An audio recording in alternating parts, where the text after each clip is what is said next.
Govinda. Hare Krishna, Krishna Krishna, Hare Hare, Hare Rama, Rama Rama, Hare Hare. Mukam karoti vachalam pangun langayate girim yat kripatamaham bande Shri Gurum Dinatarinam Paramananda Madhavam Shri Chaitanya Ishwaram Hari Om Tat Sat. Hare Krishna. So yesterday we began with the chapter 1 of Bhagavad Gita. So chapter 1 is where Arjuna is observing the armies, both the army of Pandavas as well as the opponents, the Kauravas. Why is chapter 1 very important? As I was mentioning yesterday, each chapter or each verse of Bhagavad Gita actually represents the Supreme Lord Krishna himself. So how can we say that the hand is more important than the legs? So we cannot discriminate between the limbs of the Lord, right? So that's why the Gita Mahatmya, the glorification of Bhagavad Gita, as I was mentioning yesterday, which is available in the Padma Puran, that clearly says that even if someone recites a quarter of a verse from Bhagavad Gita, then we get great benefit because Bhagavad Gita is nothing but a song sung by the Supreme Lord Krishna himself. So that's why it is very auspicious to recite Bhagavad Gita. So if it is so auspicious, even reciting Bhagavad Gita, what to speak of understanding Bhagavad Gita and implementing in one's own life. So that will give us ultimate benefit. So that's why in ISKCON especially, we give so much of importance to the way how we model our life around the teachings of Bhagavad Gita. So which is very important. So chapter 1, Arjuna is completely perplexed. We saw the symptoms of Arjuna's perplexion. His hands were shivering, body trembling, mouth got dried up. All symptoms of a person who is in great stress. Because Arjuna was a devotee of the Lord, he had that natural compassion within his heart. He could not kill, even though the persons standing before them were his enemies. So then he literally poured out to the Supreme Lord Krishna. Krishna was like a spiritual doctor for Arjuna. He patiently listened to all that Arjuna had to say. So just like when we go to the physician, right, a doctor, initially he will ask, what are the symptoms? What problem have you come for? So we start speaking. The initial conversation will be only focused on us. Right? The doctor will patiently listen and then he would give a prescription. So similarly here, Arjuna, he actually poured himself out. Krishna patiently listened to all his statements. And in the second chapter, which we are going to see today, we will see the Supreme Lord Krishna's analysis of the problem and his solution as well. Okay, so let's begin with the second chapter. I'm going to share my screen. One of you can confirm if you're able to see the screen. Is it visible? Yes, Prabhu. Yes, Prabhu. Okay, thank you.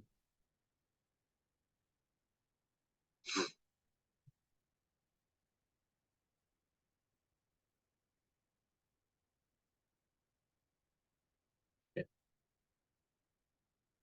So chapter 2.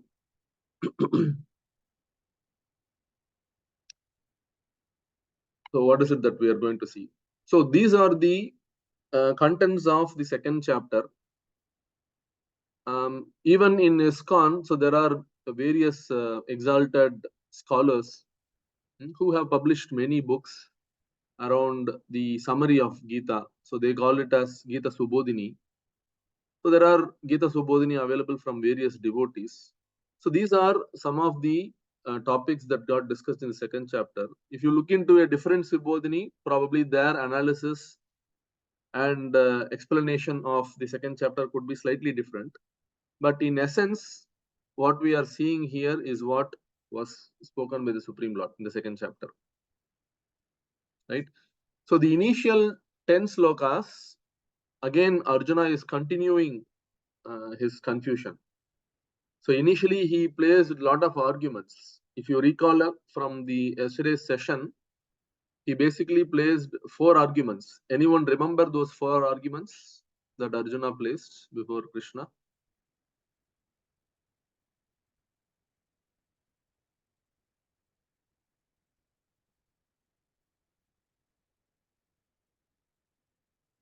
So what were the reasons given by?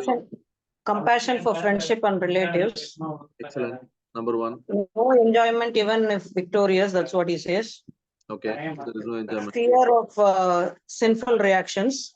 Okay. Excellent. Destruction of family traditions. Family. Excellent. Thank you. Thank you. Yeah. So in second chapter onwards, Krishna will refute those arguments of Arjuna. So initial 10 slokas, in the previous chapter, at least Arjuna was a little composed. He was able to make some practical arguments. But over here, it was complete indecision. He was not able to decide what is right and what is wrong. So he finally submits himself before Supreme Lord Krishna. So that is until text number 10. From 11 to 30, it is all going to be Krishna speaking about the concept of soul. Who really are we? We think that we are this body. We are born here in India, in Chennai, to so and so parents. And then people think that they are white, they are black, they are brown, Chinese, Indian. So many designations. So what are these designations? These are only bodily designations. But in actuality, we are all the spirit soul. So that Krishna is clearly explaining between text 11 to 30. So this analysis of difference between matter and spirit is what is called Sankhya Yoga. Sankhya Yoga means analytical study of matter, difference between matter and spirit. So we all think that we are this matter, we are this body, but in reality, that is not the case. So this teaching, as we can hear from the Supreme Lord Krishna, it is also discussed at length in the Srimad Bhagavatam, in the section called Kapiladeva's teachings to his mother Devahuti. So there we can see quite an elaborate description of the Sankhya Yoga. But over here, Krishna is giving a glimpse of Sankhya Yoga. Because in these 700 slokas, Krishna wants to give main emphasis on what is it that a person has to do so that he can become Krishna conscious. So that's why in the middle section of Bhagavad Gita, that is between chapter number 7 and 12, so that is where Krishna has given the cream of Bhagavad Gita. And what is that cream? That cream is nothing but Bhakti Yoga. So before the 7th chapter and beyond the 12th chapter, Krishna will speak about various other yoga systems as well. For instance, in the chapter 3 until 5, Krishna will speak about Karma Yoga. In chapter 6, he will talk about Dhyana Yoga. And then at later point, he is also going to speak about Jnana Yoga. So different things that Krishna is speaking in Bhagavad Gita. So this section is all about Sankhya Yoga between 11 to 30. Between 31 to 53, Krishna talks about 2 duties. So one is a duty specific to our body. We are born in this land to a family. We all have certain duties or obligations. So Krishna will speak about that. And subsequently, he actually takes the discussion to a spiritual platform. So that's where he is going to speak about the duty of the eternal soul, which is what is called Sanatana Dharma. So that will be covered between text number 31 to 53. And finally, 54 to the end of this chapter, Krishna gives the formula for attaining sustained happiness. See, after all, in this material world, we all want to be happy, isn't it? Nobody wants suffering. But unfortunately, in this material world, it is filled with duality. So, what are the dualities? Happiness and distress, heat and cold, success and failure, right? So, there are always dualities in this material world. So, how to deal with these dualities? One may be thinking that distress or failure is a major problem. But in reality, when someone cannot handle success, that could also be a major problem. So what happens in reality, we really rejoice whenever we attain success. But the moment we face with some failure in life, we kind of get bogged down. We go into a mental cocoon. We don't speak to others. So it could lead to various calamities, right? So Bhagavad Gita is a practical application for all of us, because not just Arjuna, we all are facing these in our day-to-day life. So how to handle such dualities in life? So that will be the finishing touch of chapter 2. So chapter 2, if you see, it's actually where Krishna is touching about all different aspects of Bhagavad Gita. He is not jumping into detail in the second chapter, but he is giving a glimpse of all different topics, which will be later discussed from chapter number 3 until 18. So in that sense, if you study chapter number 2, you will get an overview of the entire Bhagavad Gita. Right? So that's about the slide. We'll move on. Okay, so what was Arjuna's confusion in this chapter? So his confusion was, so earlier he was giving various arguments, but over here in few verses, Arjuna was completely confused.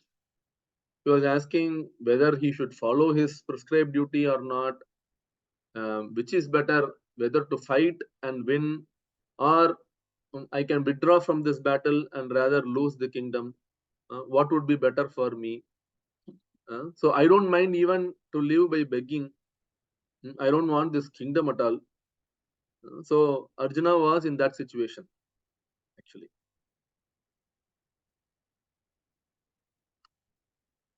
So life lessons for us as well. We fail to discriminate between right and wrong. What is the main reason? The main reason is material attachment.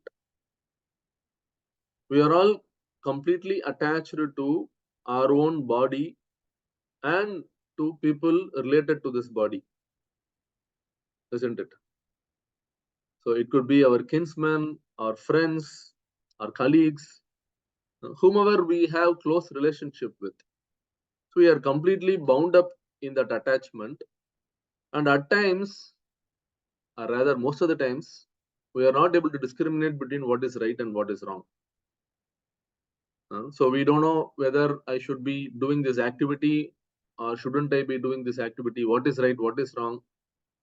Especially these days, nobody is even aware of what is dharma. So Arjuna was in that situation only. So he did not know whether to fight or not. He was making his arguments based on Dharma Shastra.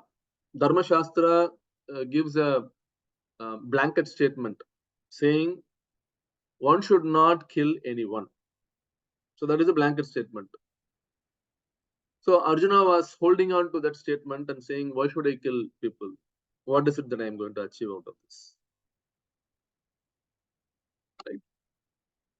Okay. So after all the confusions and pouring out his thoughts, finally Arjuna is actually surrendering here. Beautiful verse in Bhagavad Gita. This is the 7th verse of 2nd chapter. You can recite this verse in a nice tune as well, which I am going to do. कार्पण्य दोषोपहत स्वभाव पृच्छामि त्वां धर्म सम्मूढचेताः यश्रेयस्यान्निश्चितं ब्रूहि तन्मे शिष्यस्तेऽहं शाधिमां त्वां प्रपन्नम्. And what is the meaning of this? Arjuna is completely confused about my duty and I have lost all the composure because of miserly weakness. In this condition, I am asking you to tell me for certain what is best for me. Now I am your disciple and a soul surrendered unto you. Please instruct me. Right? So before this, Arjuna was only making arguments. He did not want to fight. But over here, he surrenders himself. Because he understands that the activities of Arjuna was not in accordance to Krishna's will. So this verse, if you look a little in up close, so many statements that Arjuna is making here. Karpanya dosha. So Karpanya dosha means miserly weakness. So Kripana, this comes from the term Kripana. Kripana means someone who is a miser. Right? So the opposite of Kripana is a Brahmana. So I am not talking about the caste Brahmana. I am talking about the scriptures says what are the qualities of an ideal Brahmana. These days in Kali Yuga, it is very difficult to find someone who is practicing these Varnashrama system properly, because a Brahmana is not behaving as a Brahmana. Kshatriya is also not ruling as per Kshatriya's rules and regulations. Neither are the Vaishyas. Vaishyas are mainly focused on business and taking profit. But the scriptures give clear guideline for what a Vaishya should be doing. And the scriptures also say Kalau Shudra Sambhavaha, which means in Kali Yuga, by nature, all of the living entities have the Shudra quality. Shudra quality means working under somebody else. So if you work under a boss and you get paid, so that is the qualification for a Shudra. So it's not a derogatory word, it's actually one of the 4 orders in the society. Right. So here Arjuna is doing a self-assessment of himself. He's saying that his behavior was something like a Kripana, not of a Brahmana. So then the question comes, what should be the behavior of a Brahmana? Brahman janati iti Brahmana. Someone who knows what Brahman is. Such a person is called a Brahmana. Which means somebody who knows the real identity of the self. Who really am I? When we are born in this material world, right from our birth, we have been taught this concept that we are all this body, isn't it? Nobody even tells that there is an existence of soul, and we are actually the spirit soul. That knowledge is unfortunately not available anywhere except for the scriptures, Vedic scriptures. You do any material education right from your pre-KG until your postgraduate PhD, nowhere is this concept taught. So that is why we all are not able to deal with the dualities of success and failure, because we completely identify ourselves with this body. And by the way, the scriptures also say the nature of this temporary body is that it is actually going to give us dukkam, dukkhalayam, and ashashvatam. Ashashvatam means it is not permanent. So we are going to get troubled because of our body in the form of various diseases, physical challenges, mental challenges, so many things. We saw yesterday as well the three different miseries: adhyatmika, adibhautika, adidaivika. Right? So these miseries are only pertaining to our body. Why we are getting affected because of that? Because we wrongly identify ourselves to this temporary body. That is why Arjuna is terming himself as a miser. Miser is someone who only thinks about his own body. If you recall Arjuna's reasons for not fighting, he said, I don't get any happiness out of this fight because I'm going to kill everyone. So which means he is only thinking about his own bodily happiness. He is afraid of sins. Sins is going to affect only his body, which is again temporary. Right? So he was showing compassion. Okay, compassion for what? Compassion for people, for the bodies, not to the soul. Right? By all means, Arjuna's behavior was that of a Kripana. So he himself is accepting that in this verse. And finally he says, okay, I have tried to put forth my argument, but I can clearly understand that I won't be able to solve this problem. Now I am surrendering completely unto you. I am your disciple. You please start instructing me. So this is actually the beginning of Bhagavad Gita. Until this point, Krishna was only listening to Arjuna. He was not speaking. Right? So that is the quality of a spiritualist as well. A spiritualist is not supposed to give solution until the person who is approaching him comes up with a problem statement. So Krishna is acting perfectly in accordance to what is expected. So then what happens? From here, okay, so the point of Arjuna's statement there is, he is realizing that he was being weak. He takes shelter of the right person, supreme authority, Bhagavan. And until this point, he only considered Krishna to be his friend and his relative. As you know, Arjuna and Krishna, they were related, blood related as well. Right? So Krishna's aunt was Kunti Maharani, Arjuna's mother. So they had blood relationship also. So until this point, Arjuna was assuming Krishna to be his dear friend and relative. From here on, Arjuna, after submitting himself before Krishna, he is saying that from now on, I am your servant, you are my master. Please instruct me what I am supposed to be doing. So that submission is what is required if you want to advance in spiritual education or spiritual practices. As long as we think that we know everything, then we will not be revealed with the transcendental knowledge. So the problem in India is, so this you don't find elsewhere. Especially in India, anyone on the street thinks that he knows who God is. He or she would have their own assumption of what God is and what is his relationship with God. So you go and tell them that, come and I will teach you Bhagavad Gita. Then they may respond back, oh, Krishna, I know. Bhagavad Gita, I know. Right? But in reality, unless you learn this knowledge from proper authority, you will not understand it to completeness. Right? So that submission before an authority is very much required. Arjuna is submitting himself here before Krishna. Similarly, we all also need to submit ourselves before an elevated soul, an elevated devotee. Only then we will get the proper knowledge. Right?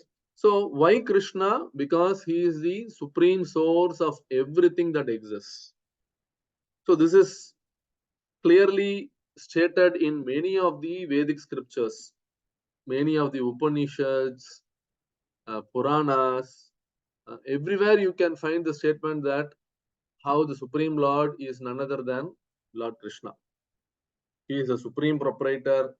He is the supreme controller. So Parameshwara. He is a supreme enjoyer as well. And there are different qualities of Bhagavan. We discussed briefly in the earlier sessions as well.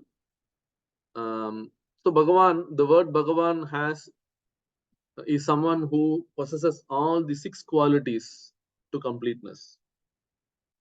He has 100% beauty, 100% strength, knowledge, wealth, fame, and finally renunciation. So Krishna is someone whom the scripture says that he possesses all these 6 qualities to completeness. So that is why in Bhagavad Gita you can find this statement before Krishna speaks. In Bhagavad Gita verses, the statement is Bhagavan Vacha. Elsewhere, for other speakers like Arjuna or Dhritarashtra, their name would be mentioned. But against Krishna, the term Bhagavan is clearly mentioned. Krishnastu Bhagavan Swayam. Krishna is the original Bhagavan. Right? So life lessons for us, difficult decisions that we need to make, don't do it independently. We should always consult an authority. So that authority is someone who is a spiritually realized person, not someone whom we know who could help us, who is elevated in some material position, not such a personality. Because for material problems, as I have been mentioning throughout, we cannot get material solution. We can only get spiritual solution for material problems.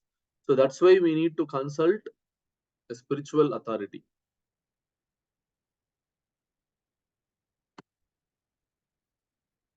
Right. So then the next section begins from this point onwards. Krishna starts to speak about who really are we. See, the scripture gives the evidences of different varieties of living entities. There are 8,400,000 varieties of living entities, or rather 84 lakhs. So, like for example, animals, birds, the creatures which are living in water, the reptiles, and we also see different varieties of human beings. So there are 4 lakh varieties of human beings as well, right? So all these living entities exist. We see all these living entities around us.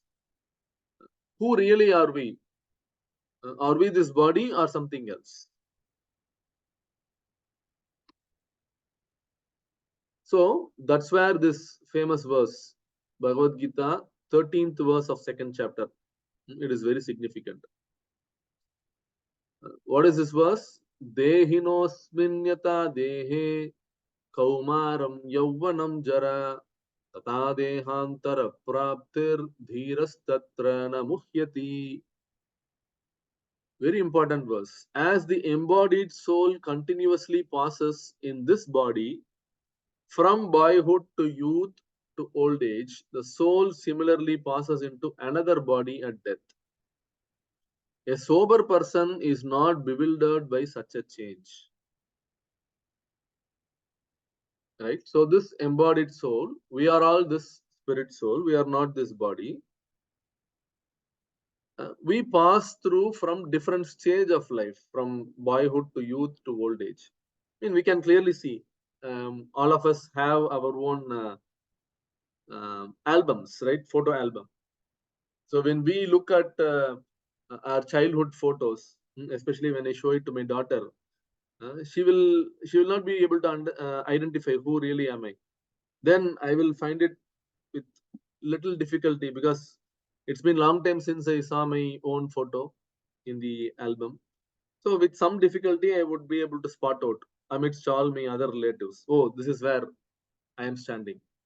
So then my daughter used to ask, oh, I don't see any relation at all between that face and this face, right? So this transformation of body happens in front of us. Every day we see the mirror, but we don't notice it. But when we take our old photographs, we'll be able to identify the difference. So that is the very proof that we are not this body. Our body keeps changing. Even scientifically as well, all the bodily cells, they die after some point and then gets recreated. If I'm not wrong, after a period of 12 years, I think. I'm not a science person, but I remember reading it somewhere. Right? So basically, our body keeps changing. And what happens at the time of old age, as you can see from this slide, when somebody reaches that age, and at some point, he passes away, he dies. But that is not the end of the story, right? So the soul traverses from this body to another body at the time of death. Just like how within this life itself, we are seeing so many bodily transformations. Similarly, at the time of death, the soul traverses from this body to another body. This is what is called transmigration of soul. Right? So Krishna gives that knowledge to Arjuna, and then finally he says, Dhirastatra na mohyati. Dhira means a sober person who is steady with knowledge. Such a person, he does not get bewildered by this change. Meaning, Krishna is intending to say, oh Arjuna, you are showing compassion, false compassion towards their body. Anyhow, including yourself, all your relatives, you are going to die one day. But the real self is not your body. The real self is spirit soul. So why are you bothered so much about this temporary body? A sober person is not bewildered by such a change.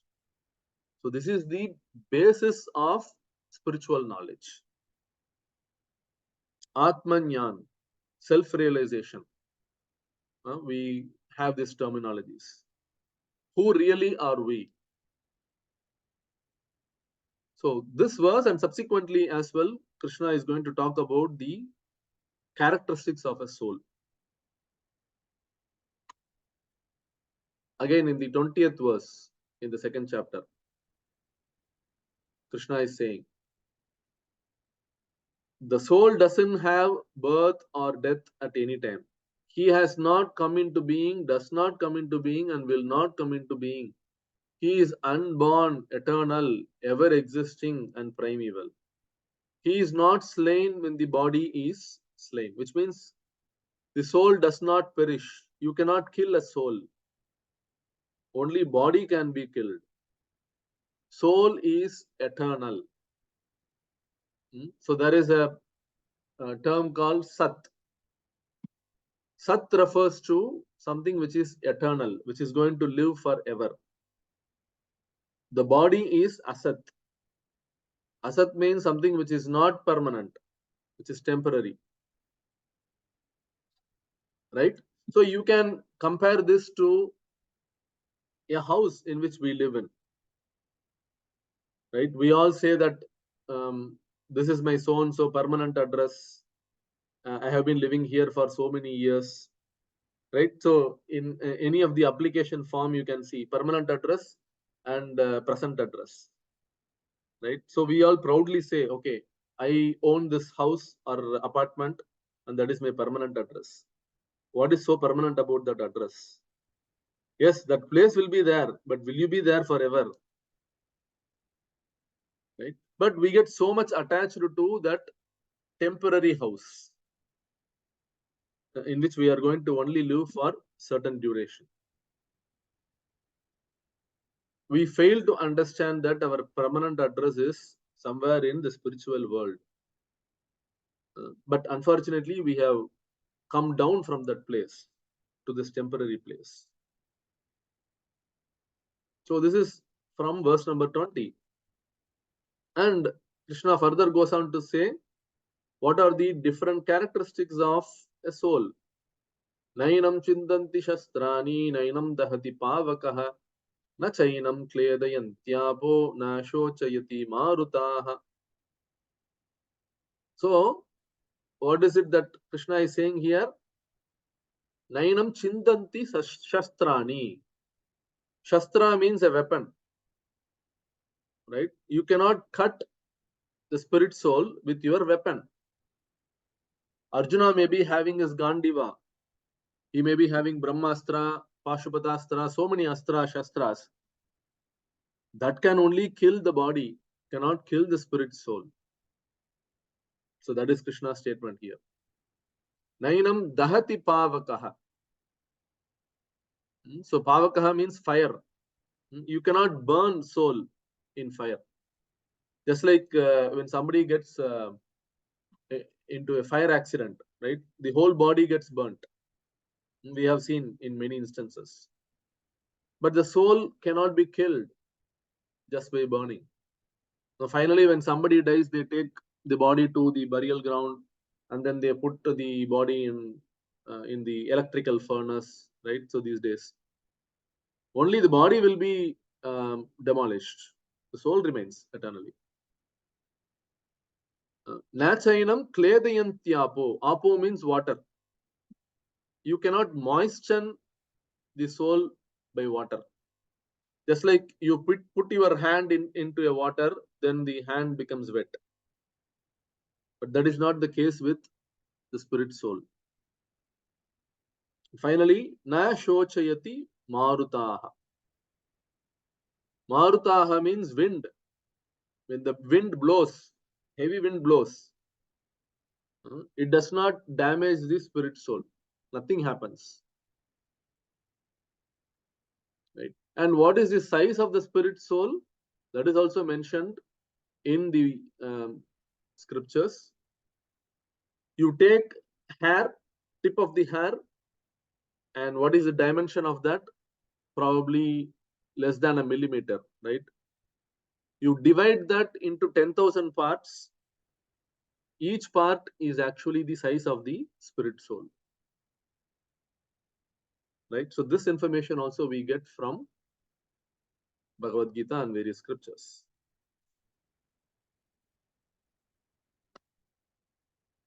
Okay, so what is the life lesson here? We are not this body. We are this spiritual beings trapped in the body, right? This is from Srimad Bhagavatam purport by Srila Prabhupada. Our real interest lies in understanding this simple fact.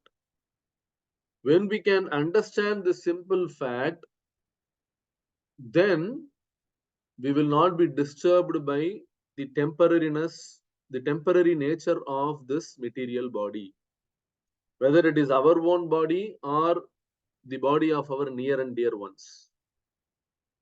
Especially when somebody passes away, somebody who is very close to us. We could not bear that separation, isn't it?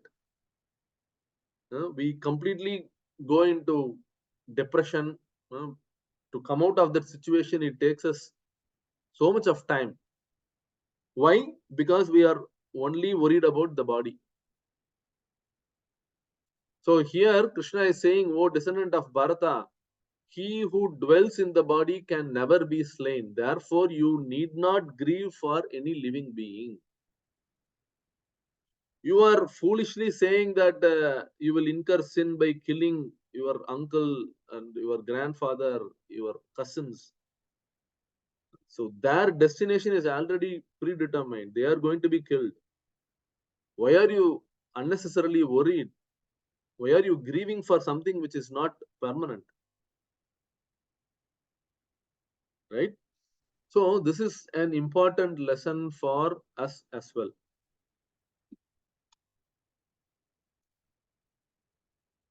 So once somebody understands this, then he will not exploit his own body by damaging or destroying. What do we mean by this? We have seen in many instances, right? When somebody goes into deep problem, they want to end this life. They go and commit suicide. But unfortunately, that is not the end of it. When somebody dies, it doesn't mean all your problems are solved. You are going to again take rebirth into another body. The suffering continues. So this knowledge one should have, right? We should not be only bothered about this temporary body. So the duty towards, okay, so before coming to this point, what is the symptom of a person who understood this knowledge? Someone who understood that I am not this body, I am the spirit soul. Such a person is completely on a different platform altogether. He is not troubled by happiness or distress. I will give you one personality from Mahabharata, Bhishma Dev, right? So we all know this personality, Bhishma Dev. Bhishma, he was the grandfather of the Pandavas and Kauravas.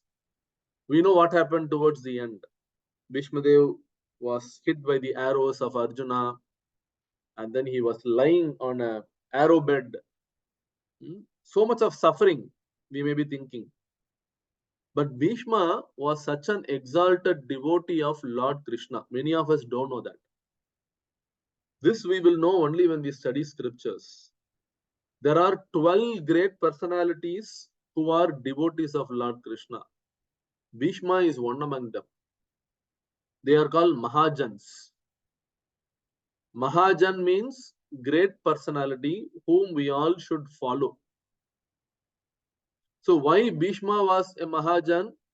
Because Bhishma, we may be wondering why he actually was fighting against Pandavas. He knows that Pandavas were on Dharma. Kauravas were the ones who were following Adharma. Why at all Bhishma Dev should fight for them? Was it because he was attached to his kingdom and he was compelled to fight for them because they gave him food? All these kind of explanations are given by people, but none of these are true. Why Bhishma Dev fought against the Pandavas, against Dharma? It is to show that you may be such an exalted devotee like Bhishma, but if you go against Krishna, if you go against the Dharma, then the end result will be what Bhishma Dev encountered. You will be killed. To elaborate that, to show that to the general public, he actually took that role. It was because of the Supreme Lord Krishna's wish. He wanted Bhishma Dev to play that role. And Bhishma Dev, being a devotee of Krishna, he agreed and he played that role. And finally, at the end, when he was lying down with great pain on the bed of arrows, you know what Krishna did? In order to show to all of us how much of devotion Bhishma had, how he was completely on, not on the bodily platform. To show us all this, Krishna sent Yudhishthira Maharaj to Bhishma Deva. And Krishna requested Bhishma, you please instruct Yudhishthira before you pass away, before you die, you instruct Yudhishthira Maharaj about how he should rule the kingdom. So even in the deathbed, Bhishma Deva was giving great instructions to Yudhishthira Maharaj. Yudhishthira was completely torn because they won the battle, but during the course, many people lost lives. So Yudhishthira was feeling very bad. Why at all I should become the king by killing all my kinsmen? So he went and poured out to Bhishma Deva. Bhishma Deva said, why you are so worried, or why you are so much in distress? Anyhow, this is Krishna's plan. You understand that you may be thinking that because I have done this, I am going to incur sin. It is all because of my own karma that I suffered. All this may be your thought process. But eventually, everything happens because of Krishna's plan, by Krishna's plan. You understand this. That was the instruction which Bhishmadev gave to Yudhishthira Maharaj. And he also went on to say how you should rule the kingdom, how you should be an ideal king, how you should follow all the rules of a Kshatriya. So all these things he explained on the deathbed. Right? So how is it possible? Just imagine if I am in the hospital and somebody comes to me, I have just been operated, I have gone through a surgery. Somebody comes to me and says, oh, I am actually having this confusion. Can you please clarify me? Will I be able to clarify that doubt at this point? I will be saying, Arey Baba, come after a few days. I am in great pain now. I have just undergone surgical procedure. But Bhishmadev was not acting on the platform of body. He was a self-realized soul. I mean, he was, in fact, beyond self-realization. He was a great devotee of the Supreme Lord Krishna. So for him, bodily discomforts doesn't matter. Right? So that is the proof of someone who has understood this concept of we are not this body, we are the spirit soul. Not just understood the concept, but practically implementing it in his own life. See, I may be giving this class from Bhagavad Gita, whatever I learned. I may be telling that you are not this body, we are the spirit soul. But when it comes to problem in my material life, then obviously I will be little bit shattered. Definitely the knowledge of Bhagavad Gita has helped me a great deal. Before reading Bhagavad Gita, I was completely on a different materialistic viewpoint only. But now I have definitely changed. Right? But I may not be on the platform of Bhishma Deva. So that is what I am trying to say here. So with this chapter, we need to understand this basic concept. And whenever we encounter some problems, at least let us remind ourselves of Bhagavad Gita teachings that whatever challenges we are undergoing, it is for our temporary body. We will try to resolve that problem. It's not that we will only be sitting and discussing Bhagavad Gita only. We'll try to resolve the problem, but let's not be distracted by that problem. Right? So that is the intention of this discussion. Okay, so from now on, Krishna goes on to speak about two duties. Duty towards body, which is taking care of the family, job. This is what is called Swadharma. So Arjuna, being a Kshatriya, he had certain Swadharma. Arjuna was a Kshatriya. Was it a material designation or spiritual designation? Can anyone answer? Arjuna being a Kshatriya, is that a material designation or spiritual designation? Material. Material designation. Yes. So that is something which we need to understand. I may be thinking I am a Brahmana, I am a Vaishya, I am a Rajput, I am so and so. These are all material designations in this present life. There are certain duties for us for the material body as well. That is what is called Swadharma. Arjuna being a Kshatriya, he was bound to fight. So Krishna reminded him of that duty. Then Krishna goes on to say, it is not just about the body, there is something beyond that. You have a duty towards your soul as well. And what is that duty? That duty is to engage ourselves in Lord Krishna's service. To Arjuna, Krishna is saying, if you fight this battle, you are going to please me. So that is the duty of the spirit soul, which is to please Supreme Lord Krishna. So we all can please Krishna by sincerely chanting his name. So I'm sure all of you would be aware of this Maha Mantra. Hare Krishna, Krishna Krishna, Hare Hare, Hare Ram, Ram Ram, Hare Hare. By sincerely chanting Maha Mantra, as you can see in the photo, this is what is called a chanting bead. You hold it in your hand. There are 108 beads. You move one by one after chanting each mantra of Hare Krishna Maha Mantra, and you finish 108 times. By chanting 108 times or how many ever rounds of Hare Krishna Maha Mantra, you are actually performing your duty towards your Atma. That is what is called Sanatana Dharma. Often politicians talk about Sanatana Dharma without even knowing what really it is. It has nothing to do with this temporary body.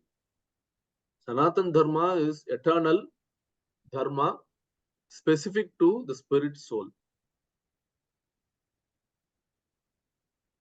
Right? And then you are neglecting your Swadharma. Arjuna said, I don't want to fight. I am going to incur sin. I will retire to forests. Then Krishna says, this is a basic duty of a Kshatriya. You are saying that by killing people, you are going to incur sin. But I am telling you, if you neglect your Kshatriya duty, you are going to incur sin. This is as per the Artha Shastra. Dharma Shastra is a generic Shastra. Above that is Artha Shastra. Even above that is Jnana Shastra. Right? So Jnana Shastra is where the knowledge of soul comes into play. If you are only working on the bodily platform and not working on the spiritual platform, then that is a sin. So that is on a higher platform. So here Krishna is saying, you will incur sin by neglecting your Kshatriya duty. You are going to get infamy and dishonor. People will disrespect you. They will consider you to be insignificant. So far, people say that Arjuna is the greatest archer, greatest Kshatriya. What will they think? So they will spit on your face if you behave like this. Right? So this is Swadharma argument by Krishna. And then in the 47th verse, this is the famous verse we all know. If you have seen the B.R. Chopra's Mahabharat, you would be aware.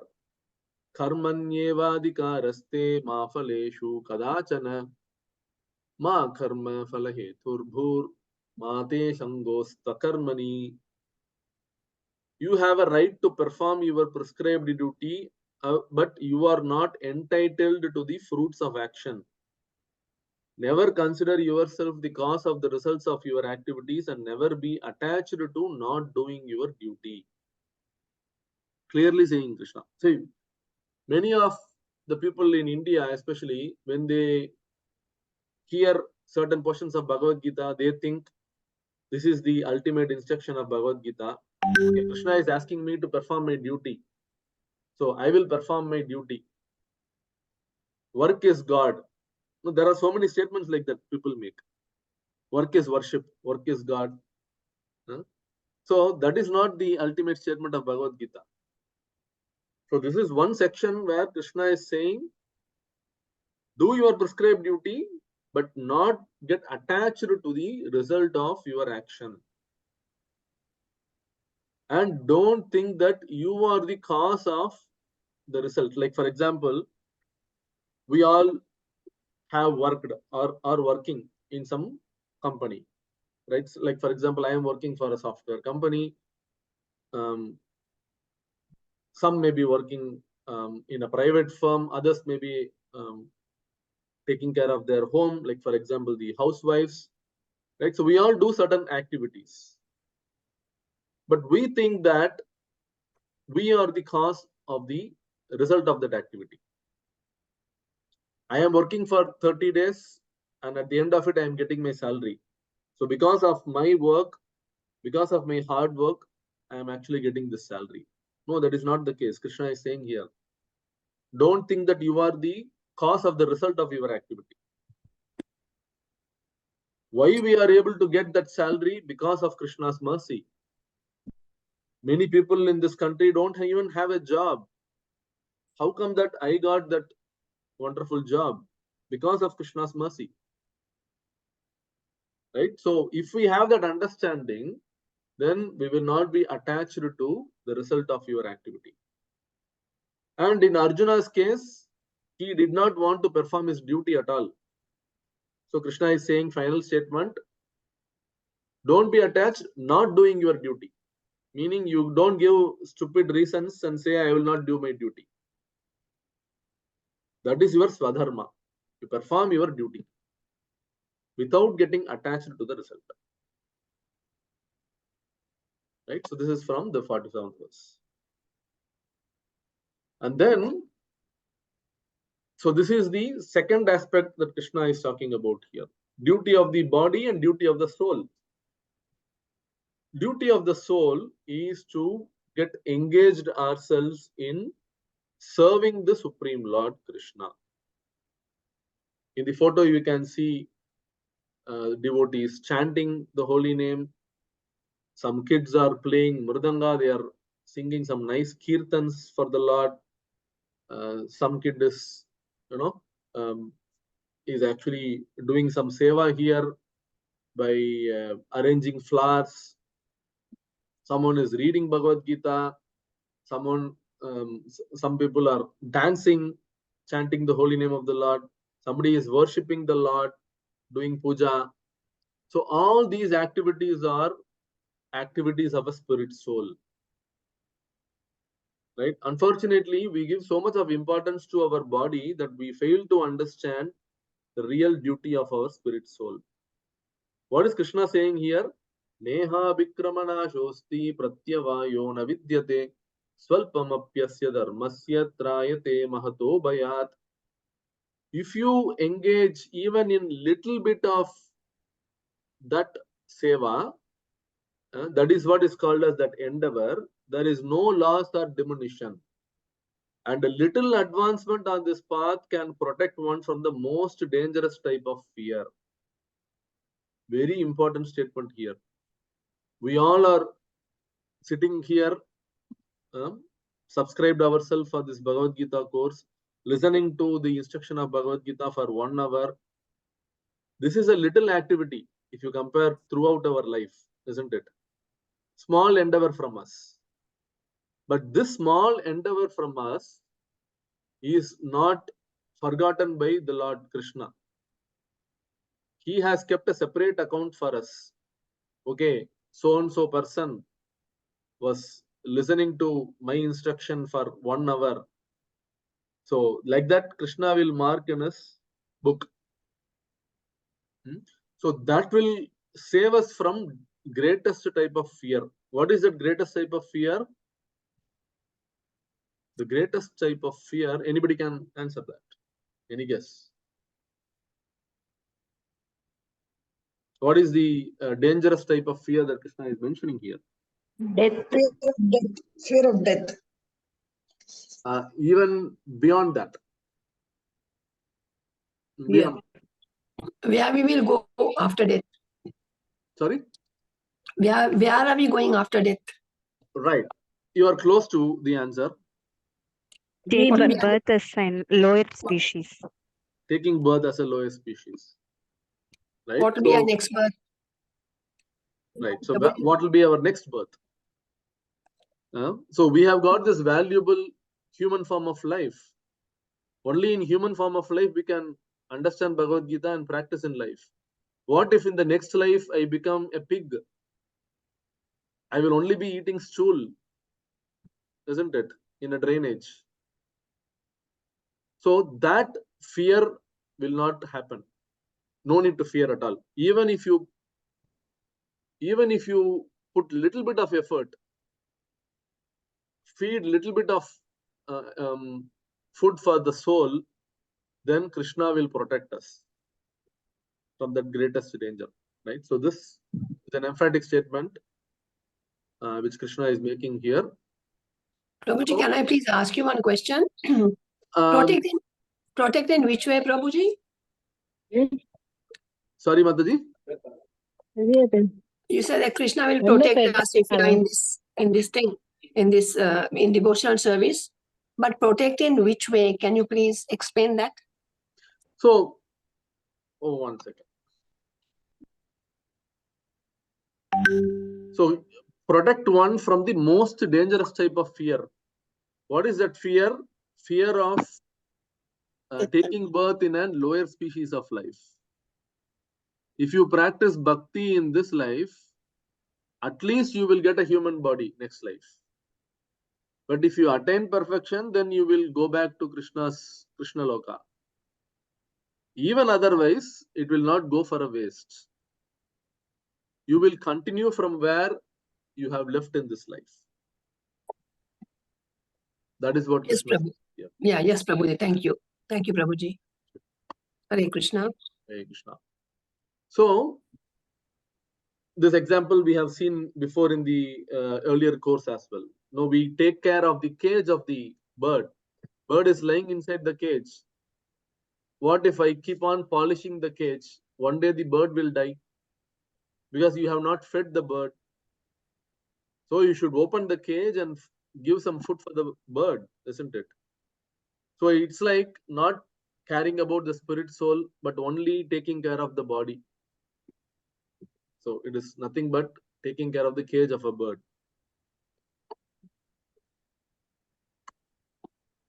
Right? So life lesson, miseries of life are symptom of imbalance.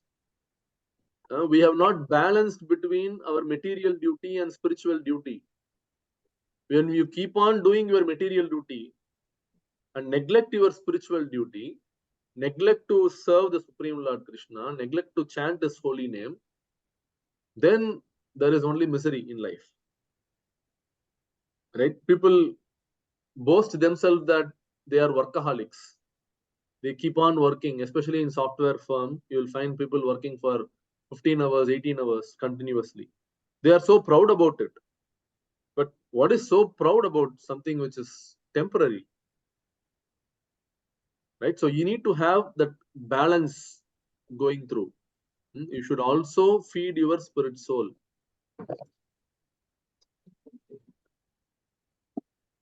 So that is explained further by Krishna in verses 50 and 51.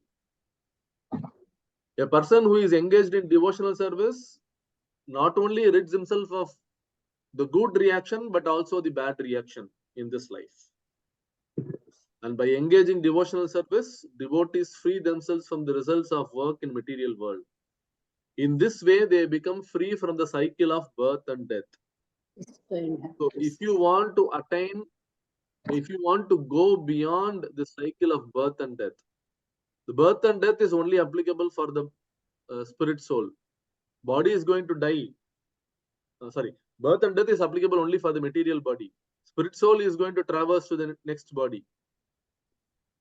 As long as we have this material body, we are going to again take birth again.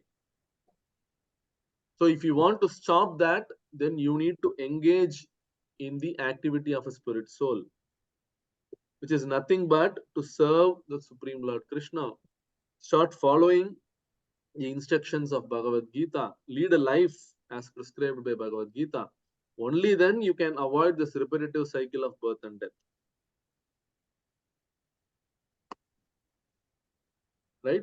So then, the last section of chapter 2 is on how somebody can attain a sustained happiness.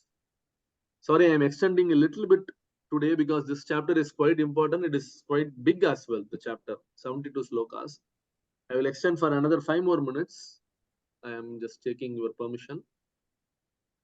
So, the 5 senses, indriyas, the sense of sight, the sense of hearing, sense of touch, smell, taste, all these are the cause of problems.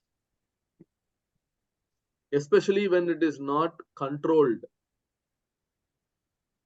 When our sight has gone uncontrolled, you see anybody on the road, you see any woman on the road, or a woman sees a man on the road, right?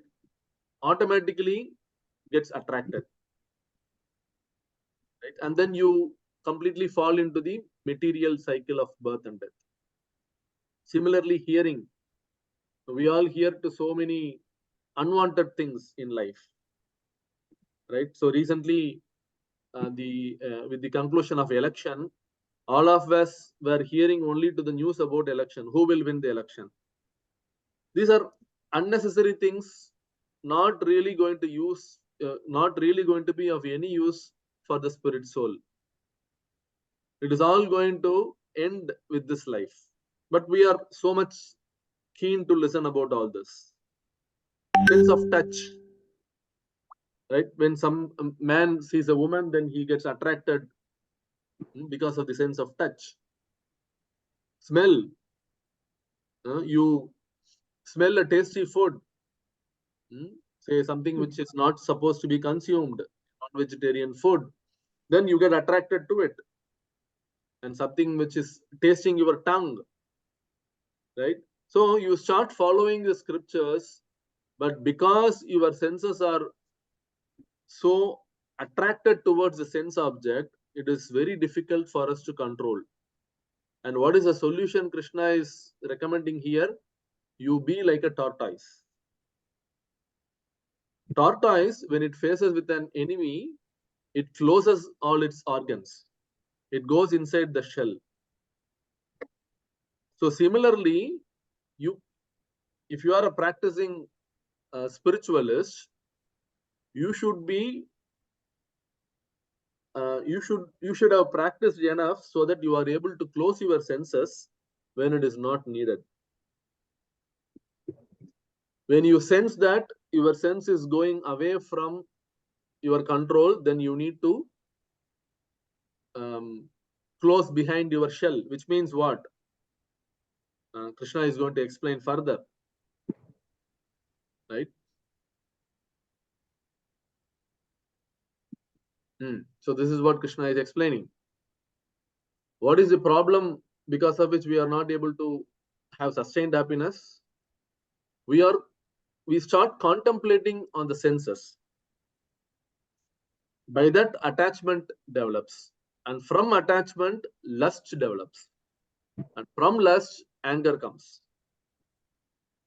From anger, complete delusion arises, and from delusion, bewilderment of memory.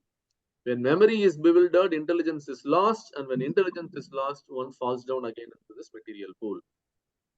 It may sound to be a little difficult to digest, but I will give you with a small example in the subsequent slide. So basically, this is what Krishna is saying, the reason why your senses go out of control. What is the real reason for problems in your material life? I will go to the example. So this will give you a fair idea of what it is. So a typical example here that I have mentioned here is, say for example, a married couple. And the married couple, I mean, we all celebrate our wedding anniversaries, isn't it? How many of us forgot our anniversary date? At least I am experiencing it every year. My wife always expects me to remember, and at least in the earlier days when we were not Krishna conscious, there were a lot of expectations. She always expected me to give some gift during every wedding anniversary. But these days, at least, both of us are trying to practice Krishna consciousness. So we are more focused towards serving the Supreme Lord and various other activities, right? So these days we are not so much bothered, but earlier there used to be big fight whenever I forgot the anniversary date, right? All the ladies are quite smart. They remember all these dates nicely. So the wife is excited. She is contemplating. This is the first step, contemplating on what gift she is going to receive from her husband. And she develops attachment. She hears from her fellow colleague who recently celebrated anniversary and what gift she got. So she kind of develops some attachment, and that leads to lust. Lust is something which you get so attached to it, right? And you somehow or other want it, right? But unfortunately, on the anniversary day, her husband forgot it completely, that today is the anniversary. And what happens? Because she is so lusty, she desperately wanted love and affection from her husband, but her husband was negligent. So she becomes angry. And what happens after that? She is deluded, which means she does not remember what to do. She doesn't know what she has to perform, how she should react. She's completely bewildered of the memory, which means, okay, so this is after all a day which is going to pass by. He is my husband for my life. So why I should get so affected because of this silly incident? No, that doesn't happen, because her memory is completely bewildered. Her intelligence is lost. What is right and what is wrong? So that discrimination she cannot do any longer. And finally, it could even end to a state where they separate in different ways, right? We hear so many cases where people divorce. Why? Because it's all developed due to the attachment. What is the starting point of attachment? Contemplating on the sense object. This could be applicable to anything. Say I am contemplating on buying a house for so many years, but I don't have money. Come what may, I need to take a loan and buy a house, but I'm not getting a loan because I lost my job. Right? So this leads to this whole cycle of contemplation of the object, attachment, lust, anger, delusion, bewilderment of memory, intellectual loss, fall down. Why we are seeing so many people committing suicide? Because they go through this cycle. Why we are finding so many crimes happening, especially to women? It's all because of this. They start contemplating on that woman, develop attachment, become lusty, somehow or other wanted to attain that woman, but the woman is refusing, so he becomes angry, he is deluded, he lost his memory, intelligence is lost, so he goes and commits a violence against the woman. So Krishna is beautifully giving the 8-step formula of fall down.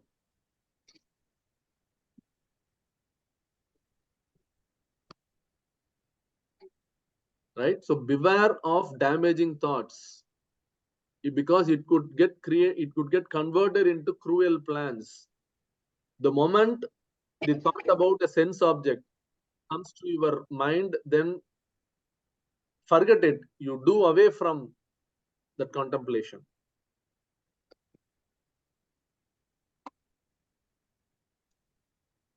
So experience higher taste is what Krishna is prescribing here. When we are attached to something material, when we develop something higher than that, which is what is called a spiritual activity, then the lower material taste goes away. Like, for example, I will give one practical example. When somebody is so addicted to hearing film music, especially these days, are quite detrimental. The kind of music that they compose, the lyrics that they write, all these are nonsense. But somehow it is so catchy to our ears, and we start hearing and memorizing the lyrics. So many things happen. We know that it is not correct, but still we indulge in it.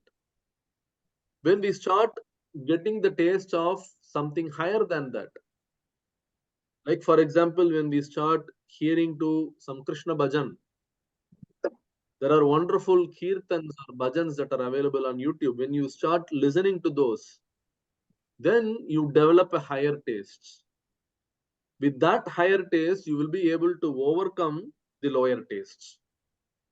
So that is how you transform yourself from misery to happiness. You go to a cinema hall, you watch a movie for 3 hours. It's a heavy movie. When you come out of the movie, you don't feel happy at all. So that continues because you start indulging in that, even though you understand that it is not giving you happiness. The moment you get a higher taste, the moment you go to a temple of Krishna, you start praying to the Lord, you start doing some seva to the Lord, that will give you higher happiness. So that is the only way to transform from these temporary problems and failures in life to happiness. So that is possible even in this material life. So that is what Krishna is mentioning between the verses 64 and 72. So the missing link here is Bhagavad Gita. Once we open the book, we have answers to all the questions that we have.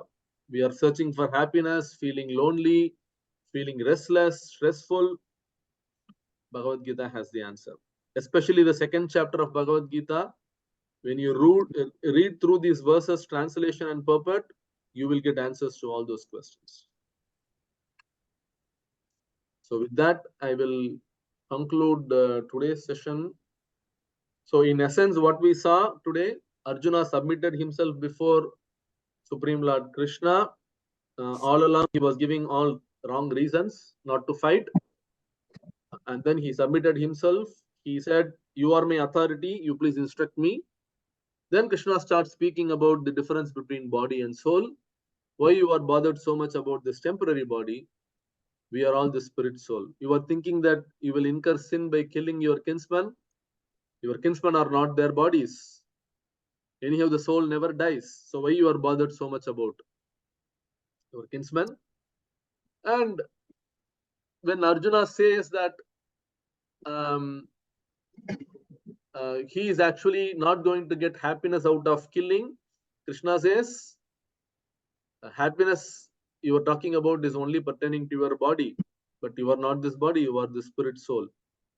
So then Krishna talks about the different aspects of a devotee who works on the platform of spirit soul, starts serving the Supreme Lord, starts feeding the spirit soul by performing some spiritual activities. By doing that, he is going to get permanent happiness. And in the process, there may be a lot of challenges because our senses are going to demand various sense objects. When we start contemplating on the sense object, we are going to get bewildered and finally lose our way. But how we can overcome that? By becoming a tortoise. A tortoise, as it closes its shell, when we can actually control our senses by engaging it in a higher taste, by engaging in the Supreme Lord Krishna's service, by chanting his holy name, by doing all this, we will be able to conquer the demands of the senses. So these are some of the topics that Krishna is highlighting here in the second chapter. This 1 hour is definitely not enough if we have to discuss in detail, but I have only touched upon certain important slokas. Certain important slokas in this chapter. Any further doubts that you have, you can please ask me for next 10 minutes, maybe. Hare Krishna. Hare Krishna, Prabhuji. Pranams. Pranam. Prabhuji, it is true that we should not watch news and all these things about elections and all that. But as a citizen in the country, we have to have a little awareness of what's happening, because a lot of corruption also happening, good things are happening. So just to have an idea, is that wrong to see, Prabhuji, not to make it a habit? Right. So if we can, so that's a good question. So if we can behave like a tortoise, so then it is definitely allowed, which means I know my limits. Whenever, to whatever extent it is needed, let me indulge in the material affairs as well. But I will withdraw my senses when it is demanding too much. So if you can exercise that caution, definitely you are allowed. Yes, Prabhuji. Thank you so much. But the problem is, by all practical means, when we start indulging in, I have experienced this practically. You go Yeah. to YouTube or you go to internet and you start searching for something, but then the trap is so set that you start browsing something else which is not needed. So that we should be mindful of, that we are not indulging in too much of material activities. As long as we can have a control over our senses, it is fine. Okay, thank you, Prabhuji. Thank you. Then pranams. Hare Krishna. Any other questions? Yes, Prabhakar Prabhu.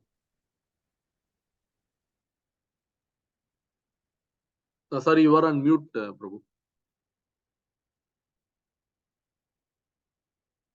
You can unmute yourself.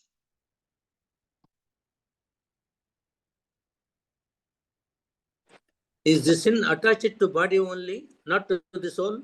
Sorry, can you repeat your question, Prabhu? The sin we commit in this life, Mhm. is it attached to the body only or to the soul also? Okay, so that's a good question. So the result of sin is what we call as karma. That is attached to the spirit soul, unfortunately. So whatever we are enjoying or suffering in this world, material world, in this life, it is not just the result of this life, sinful and pious activity. It is a culmination of our past life's sinful and pious activity. So in that sense, it is specific to the spirit soul. It carries to the next body also. Thank you, Prabhuji. The very purpose of our life is to lead a comfortable, happy life in dharma. When it is going off, is it not correct to apply correction over that mistakes and force people to come back to dharma? Right. In case of Arjuna, he is able to kill those people who are following adharma, right, and able to overcome that. But now we are in the present life, we must also contribute to the culmination of, to the uprooting of adharma. Right. This is not our duty. Yeah, so definitely yes. But the problem is, in Kali Yuga, unlike the previous yugas, 99% of the people follow adharma. Yes. Only 1% of the population tries to follow dharma. So we are up against majority of people here. And follow that? Sorry? And follow that adharma? No, not follow the adharma. What I mean to say is, establishing dharma again on our own is a little difficult. So that's why Krishna is saying, you start watering the root of the tree. So imagine there is a tree. The tree has many branches, leaves and fruits, vegetables, all. So you want to correct a certain thing. Like, for example, there are no social justice here. People are not following law. Politicians are not behaving properly. So you go and try to correct all those. It is not possible.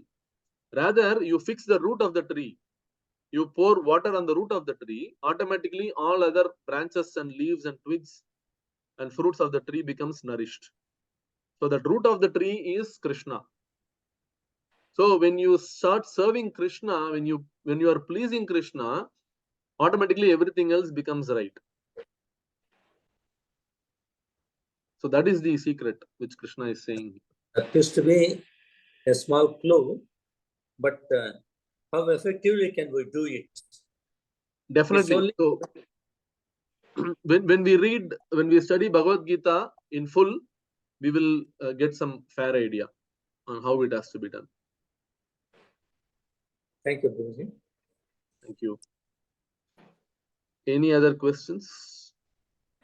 So Guruji, when you were talking about one's duty to one's body, I was wondering if one's duty to one's body is something that has been decided at birth, or if it is something that has been affected by their surroundings? And if it is something that is affected by the surroundings, does their duty to the body change? And if so, how do we know that, okay, you have reached a juncture where your duty is changing and you're supposed to adapt accordingly?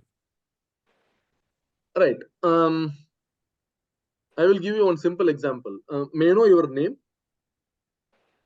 I'm Sai Nandan. Sai Nandan. Okay. Are you studying? Yes. Okay. Say for example, your duty at present is to study. Right. So this is the material duty. But soon you will face the portion of your life where you need to go to the next level, where you need to start earning, right? Yeah. So that is your next duty. And then at some point you will actually get married, right? So that is the next level. So that is your next material duty. Then you need to take care of your family. You need to have your family lineage continuing, right? So in short, the scriptures talk about 4 aspects: dharma, artha, kama, and moksha. So these are specific to 3 of these are specific to your body: dharma, artha, and kama. So whether you want it or not, the society sometimes pushes on you certain things. You may not, like for example, you may not like to study, you may not like to go to a school. You are contented to play, but then you are not allowed to do that because your family members remind you of the duty that you need to study. So, and you also need to follow certain principles. You need to take care of your parents, you need to be good to your teachers. So these are certain duties as well. These are laid down in the dharma aspect. And then as you get into your married life, that's where kama aspect come into play, right? You get attached to your wife, you produce children, and then the family goes on. And you also need to earn. So that's where the artha aspect comes into play. Artha means start earning money, right? So all these aspects are material, related to material duties, but we should not stop at just this. What is the final thing here? Moksha. So this is dharma, artha, and kama. It will only bind you into the cycle of birth and death. But you need to transcend beyond the cycle of birth and death. So that is what is defined by this word called moksha. So don't just stick to your temporary material duties. The material duty will end with this material life. But this life is not going to end here. It is going to continue to your next body. Right? So that's why the Sanatan Dharma is very, very important here. So Dharma will anyhow happen. Right. Hope Thank you that so much. answers. Yeah. Thank you. Hare Krishna, Prabhuji. Hare Krishna. Question, that is, soul is always pure, but it will get affected because of this. If we don't have control over senses, mind will be polluted, then intelligence will be affected. Next to that, soul also to some extent will be affected. So not Prabhuji. Soul is covered, you can say. So basically, it means that when we say that intelligence is lost, your memory is bewildered, you get into delusion. Basically, you start identifying completely with your body. Yes. So the soul is sleeping comfortably. You are not conscious of the soul at all. So it doesn't affect soul at all. Soul per se is covered completely. So definitely soul is going to feel the pain because it wants to be happy always. The nature of the soul is to be happy. It wants to be eternal. It doesn't want an end. Yes. and it wants to be in complete knowledge. But unfortunately, because of this covering of lust, greed, anger, we completely neglect the soul. Yeah. That is what happens. Just like the bird in the cage, we fail to feed the bird. One day the bird is going to die. So that is what happens. So to some extent, it's affected by material environment, isn't it, Prabhuji? Yes. Yeah, it's a duty to keep it happy by spiritual. Exactly. Yes, special. Thank you. Yeah. Thank you. Anything else? So yesterday someone asked me about the Gandiva. I said I will refer back and confirm on that. So Gandiva was actually given by Agni Deva, it seems. So there was a pastime.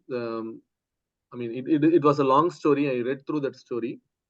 So eventually Agni Deva was pleased with Arjuna, and the Supreme Lord Krishna was requesting him, Agni Deva, to give him that Gandiva bow. So eventually he gave that Gandiva bow along with the chariot. Okay. Thank you, Prabhuji. Yeah.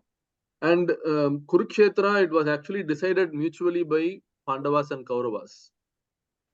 Krishna instructed and they all agreed, and that's why the battle happened in Kurukshetra. That was one more question which came yesterday. Thank you, Prabhuji. Thank you. So I request you all to read Bhagavad Gita chapter 1 and 2. You have 1 week's time now, between now and next Saturday. So you read through all the Bhagavad Gita verses, translation and purport of Srila Prabhupada. That will give you good clarity. And then we can meet up again next week with the 3rd chapter of Bhagavad Gita. So, Prabhuji, you are having classes on Saturday and Sunday, no? Yes. Yes, Mataji. Okay. 18 days, right?